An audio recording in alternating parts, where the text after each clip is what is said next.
What is up, everybody? Welcome back to the channel. Today I'm going to bring you a quick review on the new Mathews Phase 4. Let's go.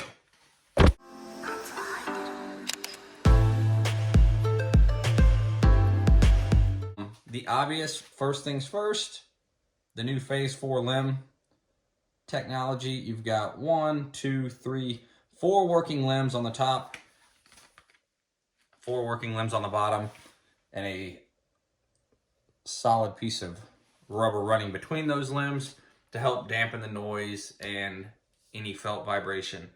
They're making some pretty big claims about the amount of vibration that this rubber in the limbs reduces, so we're going to shoot it. Hopefully that's the case. That'll be pretty cool if it is. I will be 100% honest with you. When I first saw the bow, I really was not sold on that rubber running through the middle of the limbs. I'm still not really sold on the way it looks, but that doesn't matter if it does what it's supposed to do, because to each their own. Everybody likes them. They're a clean looking bow like Mathews always does. I'm just kind of a nitpicky asshole and not a big fan of that rubber running through the limbs, but it does not affect anything, I'm sure. So I'm gonna move the camera so we can shoot it a little bit, kind of give you my thoughts on what it feels like, what the draw cycle's like, and we'll go from there. Alrighty, so we're about to shoot this. We are shooting in my shop. It's dark outside, so my original plan was to try to shoot these outside a little bit so that you could hear it maybe a little better without quite the echo that we have in here, but I can't control sunlight, and this is what we got. We'll shoot it in here. We'll be able to feel it, the vibration and the draw cycle, and we'll be able to hear it for the most part, but the target's fairly close, so it's going to basically be as soon as I shoot it, you'll hear it hit the target. So the noise, we won't really be able to tell, but that's okay. Before, though, I get into that, I briefly went over it a second ago, just the specs on the bow: 29-inch axle to axle, 6-inch brace height. I do have the 28-inch mods in there, and for anybody who is unfamiliar with the mod system on the Mathews over the last couple of years, I will go over that real quick. They have what they call the switch weight mods. So the mods not only adjust your draw length, but they also adjust the peak weight on your bow. So in years past with bows, if you had a 70-pound max on a set of limbs and you wanted to go to a 60-pound max, you had to order a whole new set of limbs. A couple years ago, Mathews came out with the switch weight technology for their mods. So like I said, you can adjust the peak weight of the bow in the module as well as the draw length. With that being said, you do also still get your limb bolt adjustment, which on the Mathews is good for realistically 15 pounds, give or take. So you've got your peak weight on the mod, and then you can still turn back these limb bolts off 3 turns and still get a good bit of adjustment there. So that's a pretty nice feature. BridgeLock sight, they introduced that last year. Most of you guys may know already, but that allows you to run a dovetail sight system into the riser of the bow without having to mount it on the side. I've got asked a bunch if that still means you can mount a traditional sight, and the answer is yes. It still has the traditional sight holes tapped on the side of the riser, so you could still run a regular sight if you didn't want to run a dovetail into the riser. Same thing goes on the back. You can't really see it because I got this whisker biscuit, but there is a dovetail in the back of the riser to put an integrated rest. But as you guys can tell, they also leave the traditional burger hole so you can run a rest just bolted onto the outside.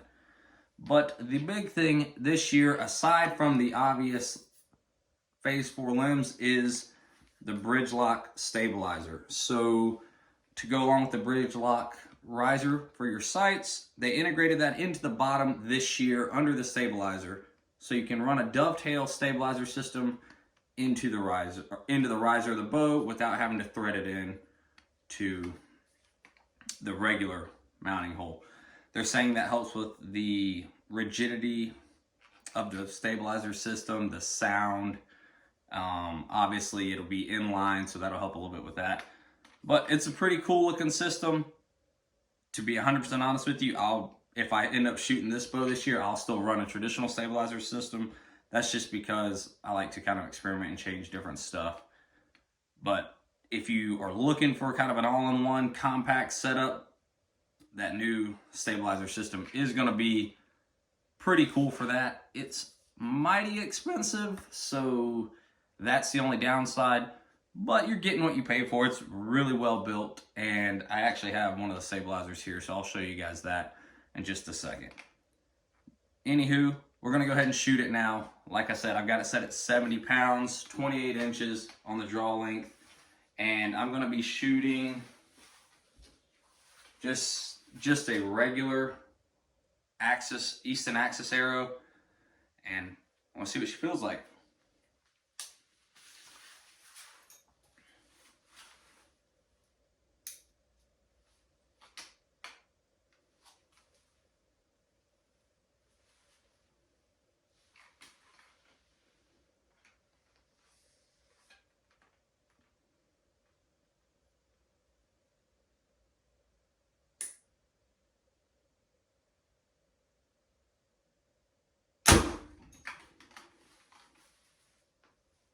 Well, they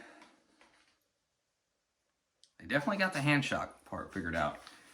There wasn't very much hand shock on their bow last year, to be honest, the V3X, but somehow there's a little bit less. The sound, from the little bit you could tell, because it does echo in here, it's different. It's not like the traditional smack that you hear from a lot of these newer bows when they hit the string stop. But I'm gonna grab the arrow, we're gonna shoot a couple more times, and I'll give you guys kind of my total thoughts on the whole deal. I went ahead and grabbed a couple more arrows so I don't have to keep pulling them.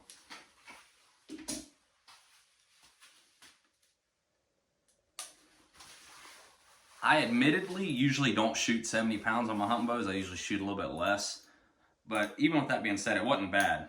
But we'll go over that.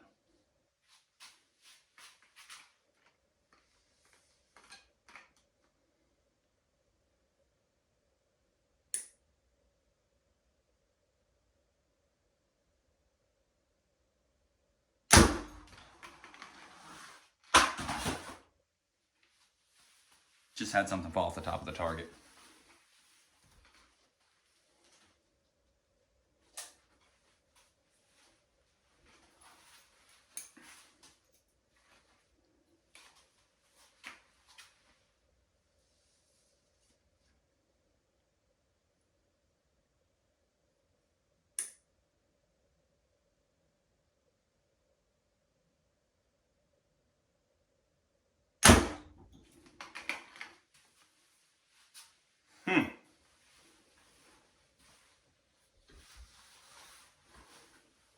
The hand shock's honestly probably the biggest thing I'm taking away from it. There's, like I said, very, very little. It's kind of impressive to me that they were able to reduce what was already almost nothing.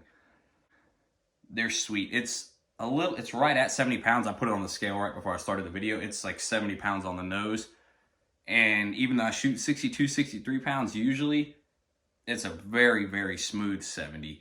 It does start off smooth, stack the weight in the middle of the draw cycle, and then drop off into the valley pretty hard. So if you like that real positive, almost like locking into the wall of the bow, if you like that feel where it kind of dumps into the cam, or into the draw stops, I should say, definitely check it out. In the valley, you feel like you could hold it forever. It's 85% let off, but it feels like it could potentially be even a little better than that. You just kind of sit there holding it, and it has no desire to jump out of your hands. It doesn't want to pull your arm forward or anything like that. It's pretty impressive. I'm gonna go ahead and shoot one more arrow out of it.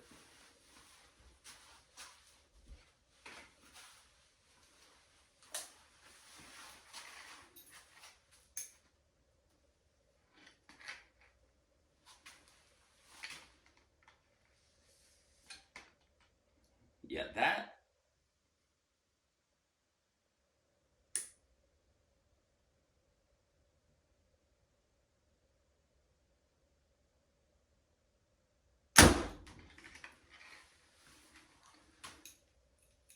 Yeah, you guys kind of saw it on that last one, the way I kind of jerked into the valley there. That's really my only thing with it. I don't shoot that much weight. But even with that being said, it's smooth. The 70 pounds is smooth. It's not what I like to feel, but that's me. As far as the Phase 4 limb technology, I have to say it works. I wasn't really expecting it. I was definitely hesitant because it kind of seemed like, okay, what do we got going on here? But there's noticeably less hand shock. And I know I keep coming back to that, but that's the biggest takeaway for me. The sound, I knew it would be kind of hard to figure out in here, but for sure, there's noticeably less hand shock. Alrighty, so no chronograph. It has been acting up lately, and it seems to still be acting up. So we're just gonna ignore that altogether. I'm sure there's another video out there that has speed ratings on it. Before I close it out, I wanted to talk about this. That's the new BridgeLock Mathews BridgeLock Stabilizer system. This is the 10-inch variety. They're gonna make a 12-inch, a 10-inch, an 8-inch. And this is how it goes. You've got your BridgeLock hole in the front. That slides in. If you buy a BridgeLock stabilizer, it comes with this little star bolt here.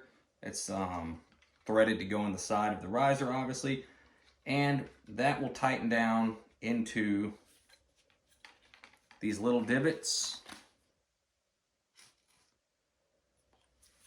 on the riser.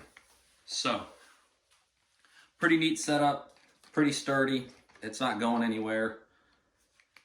You could always loosen this, slide it in, make it, well, without the tag in the way, make it a shorter stabilizer if you wanted it to. So if you like that, you know, to be able to change different lengths on the fly and stuff like that, then that's pretty cool. They've got the new weight system. So the way that's gonna work, you loosen this set screw on the bottom, you pull that front cap off.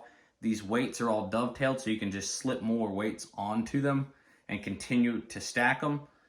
When you tighten that set screw back up on the front of the stabilizer, it's got a plunger system that compresses all those weights and keeps those really sturdy so they're not rattling around and doing stuff like that. They do make a back bar bracket. I believe Shrewd's the company that's going to be making that. That will accept dovetail or BridgeLock stabilizer, so you can run it off the back of the boat. I do not have one of those to show you, but nonetheless, there's pictures of them online, and they are going to be available here soon. Other than that, it's just going to be a good shooting bow. It's going to feel like a Mathews. So if you're a Mathews shooter and you like that cross-centric cam, you like that solid back wall, the ability to switch weights on the fly with your module system, it's going to be all of that. The draw cycle is a little smoother than the V3X. Like I said, although it's not my personal favorite, the feel of it, it's still very, very smooth. So I just want you guys to understand what I'm saying. It's definitely shoot one of these. It's worth shooting, and I think it's going to be another banger for Mathews. They always seem to do it. And I know a lot of people, when this boat was first released, oh, it's another V3X. And yeah, that's what it looks like. But I definitely think it still deserves to be shot because there's some noticeable things that are different about it, and I enjoy it. And you don't have to do the BridgeLock stabilizer system or the BridgeLock sight system. So if you just wanted a bow that's quiet, smooth, and has damn near no hand shock, you can get one of these at still at a reasonable price like every other flagship bow, and have an awesome setup that's pretty freaking versatile.